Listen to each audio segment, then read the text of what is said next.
I'm Chantler. What's up? So today we are going to do a wedding planning question and answer video. I got so much good feedback from my wedding update that a lot of people wanted to know what was my process as far as wedding planning and a few other questions. So I decided, instead of just answering everybody one by one and continuously saying the same thing over and over, that I would just make a video for you guys. So that's what we're doing today. If you are new here, hey girl, make sure you subscribe, become my friend, and join my circle so we can stay up to date with each other. Also, make sure you follow me on Instagram at Chantler.Tiara, as well as my Twitter at Chantler Tiara, so you don't miss out on any other polls or question and answers that I do on social media. So the first question, sis had a lot of questions. So she said, did you limit how many bridesmaids, or how did you pick who was going to be a bridesmaid if you had a bunch of friends, and what do the bridesmaids pay for, or are they doing any DIY projects, and have you started planning for the honeymoon? All right, so let's start from the beginning. So did you limit how many bridesmaids? So the answer is no, I did not limit how many bridesmaids that I had. In a perfect world, I would have ended up with 5 to 7 bridesmaids. But what happened was, I told Greg that he can pick his guys first, and then I would just match what he has. I just decided to let him pick his guys first, and then I would just match him. And that's how we ended up with 11 on both sides. Okay, cool. All right, so then it says, how did you pick who was going to be a bridesmaid if you had a bunch of friends? Okay, so for me, picking my bridesmaids wasn't that hard, because honestly, you know your true friends, and you know your sometimes friends, and then you know people who are just with you, for the look of things, people who are for you for the long run, people who support you, people who don't support you, those type of friends. So for me, that wasn't a hard thing to choose from. The way I chose my bridesmaids was, one, I started with my immediate family of who I would want to be in the wedding. So of course I added my sister and his sister. I also added my older cousin, who is like my older sister, and I added my younger cousin, who is like my little sister. And then I have a cousin who we've been doing literally everything together. Her mom used to do my hair, and her grandma was my principal in elementary, and we did dancing up until high school together. So of course I added her to the wedding.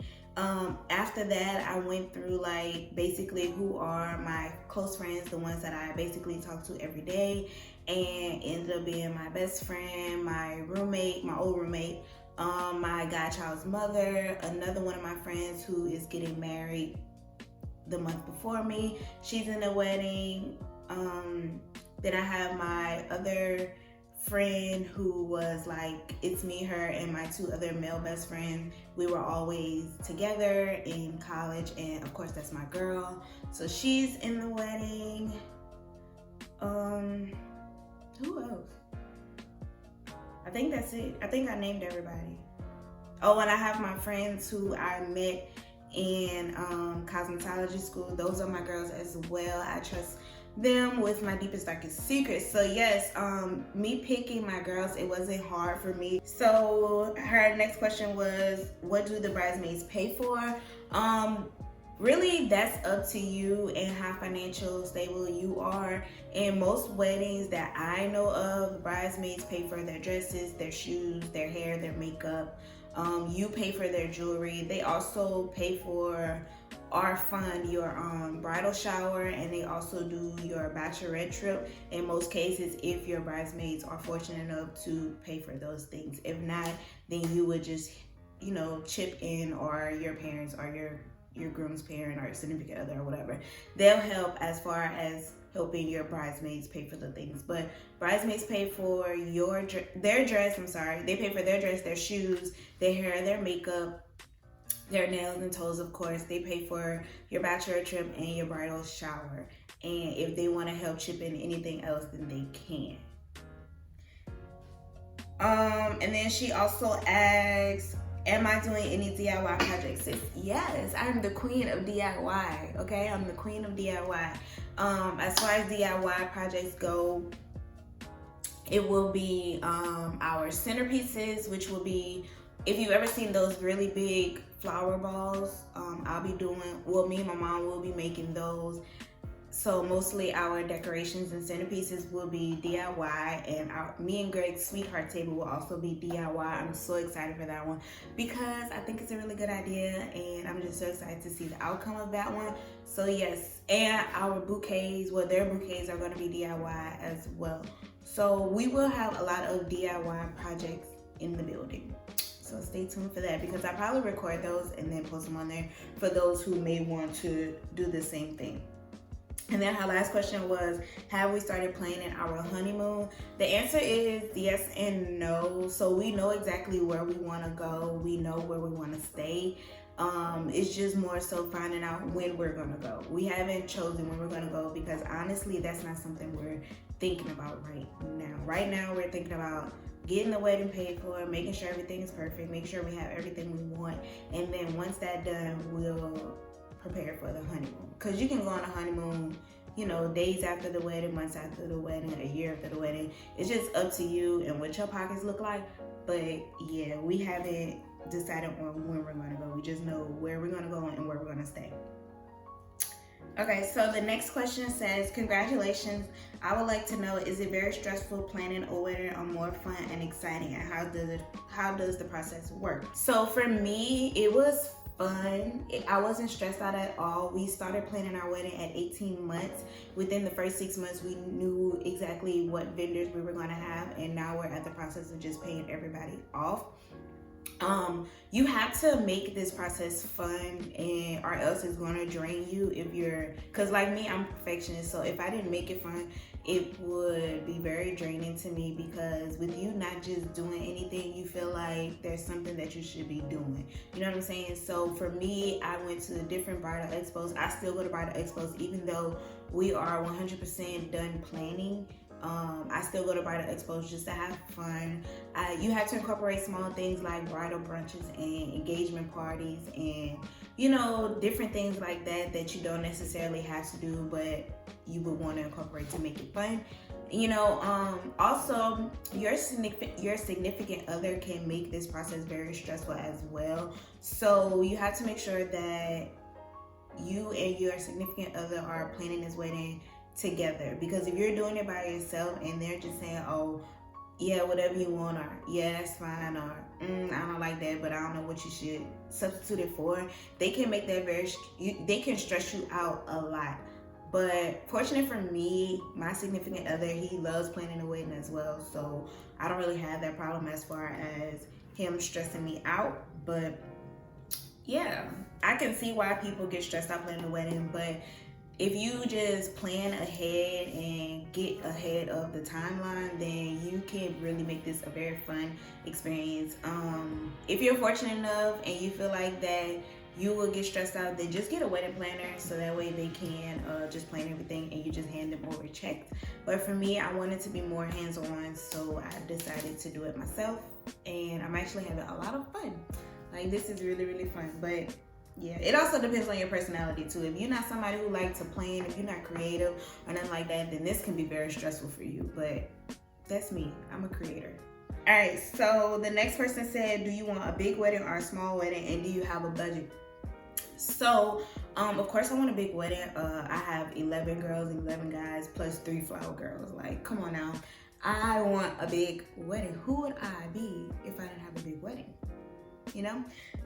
So yes, I want a big wedding. And do I have a budget? No, I didn't have a budget, but what I did do was download the Knot app, and it'll tell you about how much everybody spends usually on certain things, and you can adjust it to your liking, and then at the end it'll calculate around how much you'll be spending, and that'll help you keep up with how much finances are going into it. But honestly, what you need to do is consult with your significant other, figure out what your finances are for the month, and figure out how much y'all can save for that month, and then, you know, multiply that by how many months y'all have into the wedding, and that's how much money you should be spending. You know what I'm saying? Don't plan to spend $30,000 if you can only put $100 down to the, you know, to the side for the wedding and you only have 6 months left. Like, you know, that's just living above your means, and it's not going to happen, and you're going to fall flat. So you have to figure out how much money you can put to the side for each month, and then how many months you have left until the wedding. So that way you know exactly how much money you are able to spend. But the Knot app really helped me out with keeping up with how much money we're spending. And then she asks, how does the process work as far as wedding planning? So for me, I think that the process is different per person. You know, people like to go in different orders, but I think that to begin the process, the first thing you need to do is figure out what day you want to get married on and where you want to get married at. First you have to figure out what day, because you can't book any vendors or inquire to any vendors without a date, because they have to make sure that their books are open for that date. And then you need to know exactly where you're going to have your wedding. So you need to find a venue after you figure out what date, because some vendors may charge a traveling fee and you won't know whether or not they charge it unless you know exactly where you're going to have your wedding. So to begin your process, just make sure that you have your location and your date and time set. You know what I'm saying? And then after that, you can go in whichever order you want to do as far as booking your photographer, videographer, cake, hair, makeup, and all the extra other stuff that you may want.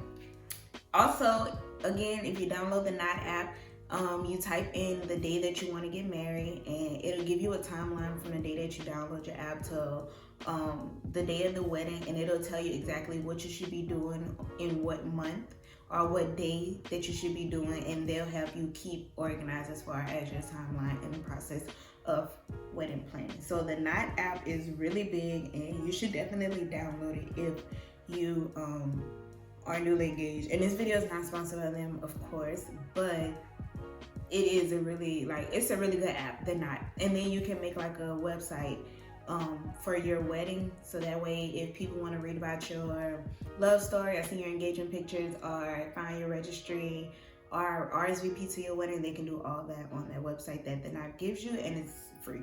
So yeah. And so somebody said, what part of wedding planning has been or do you think will be the most stressful to deal with?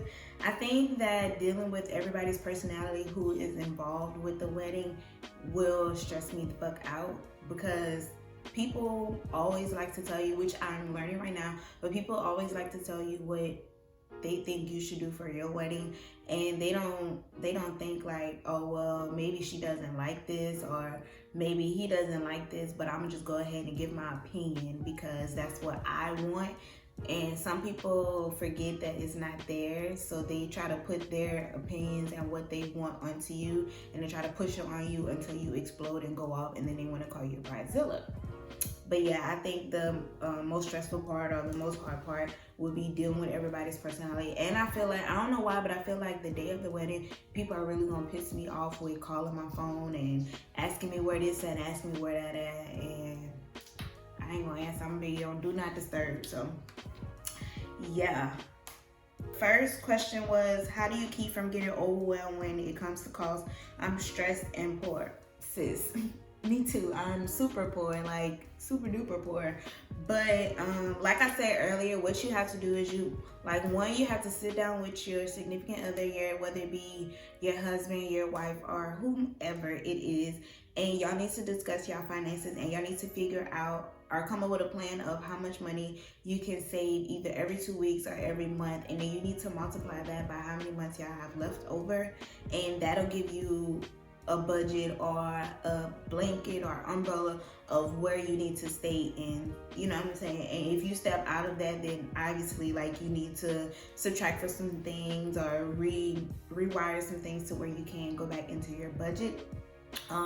2, you need to not live above your means, because speaking for myself, you go on Pinterest and you're finding all this stuff, or you're on Instagram and you're seeing all these wedding pages and you see that this person has this and you're like, oh, that's pretty, and you see that this person has this and you're like, oh, I would like that, and then you go to like, you know, book all these things, and when you look at where you are as far as finances, you then stepped out of your budget and you're trying to figure out how. But you have to know what you need and what you want. You know, you have to know the difference between those two, because if you are constantly getting what you need, you're definitely going to spend unnecessary money, and then you're going to be be shit out of luck when the people are asking for more money at the end because you fell short of paying them.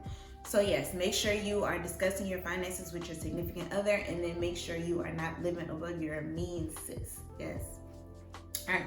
So somebody said, what are some boutiques and how'd you save money? Did you DIY? So I did message her because I wasn't sure, like, as far as boutiques, what she was referring to, but she was saying like bridal boutiques. I guess to get like, you know, bridesmaid dresses. So the ones that I went to, although I didn't get my girls dresses from them, I still went to these places and did like some of those dresses.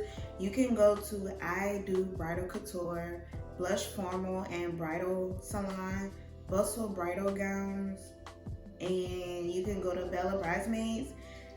You can also go to Davis Bridal, but sis, Davis Bridal ain't hitting no nothing, so don't even waste your time.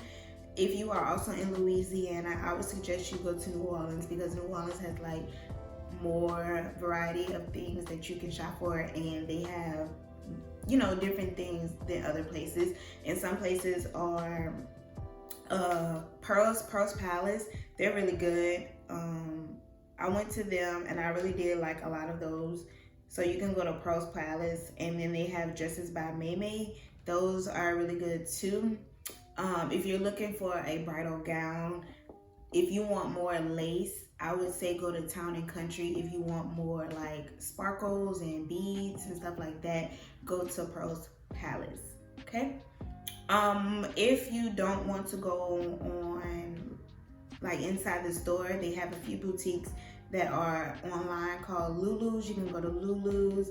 They have some really good bridesmaid dresses. You can go to Rent the Runway, where they'll allow your girls to rent dresses, but you have to ship them back. So the only bad thing about that is you can't do alterations because you have to send the dresses back.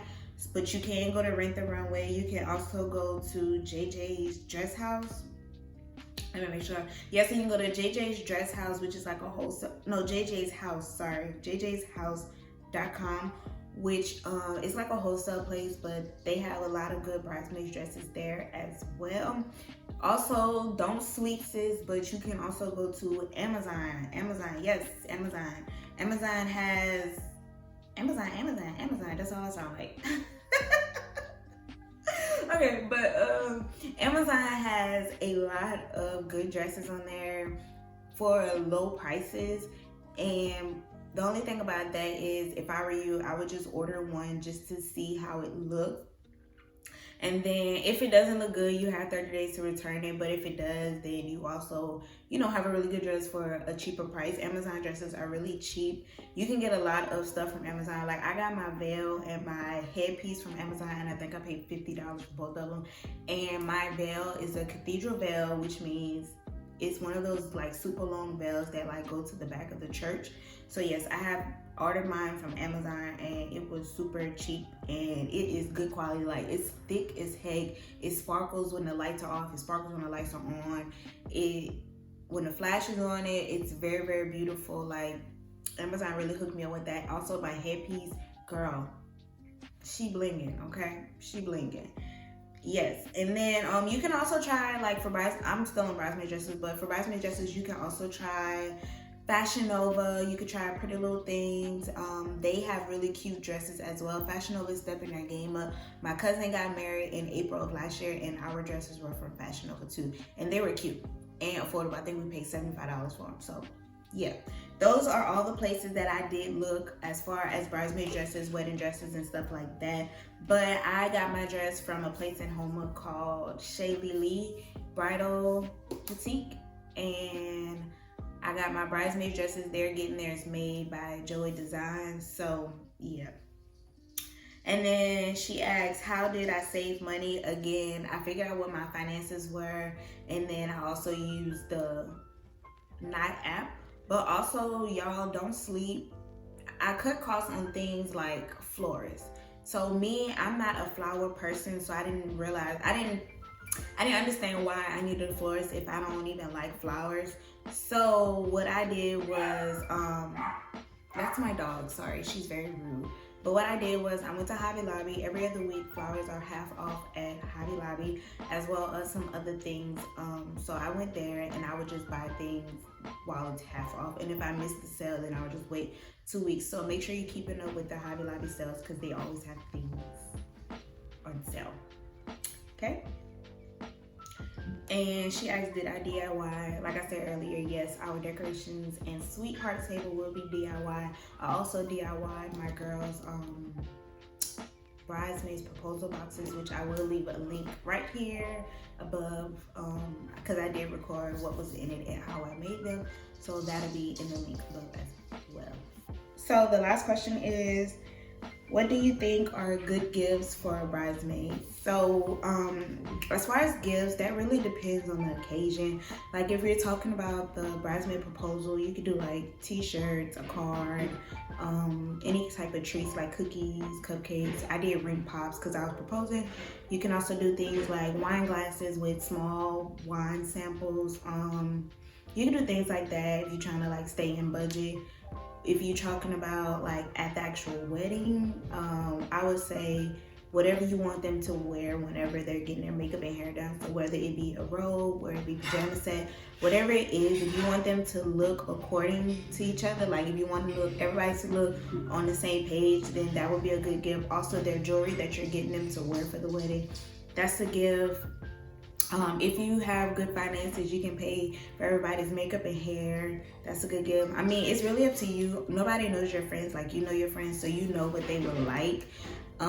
So yeah. All right, guys, so that was the last question, and I am completely done with this question and answer video. If you enjoyed this video, make sure you give me a thumbs up. If you have any other questions that you were hoping somebody asked and they didn't, make sure you leave it in the comments below.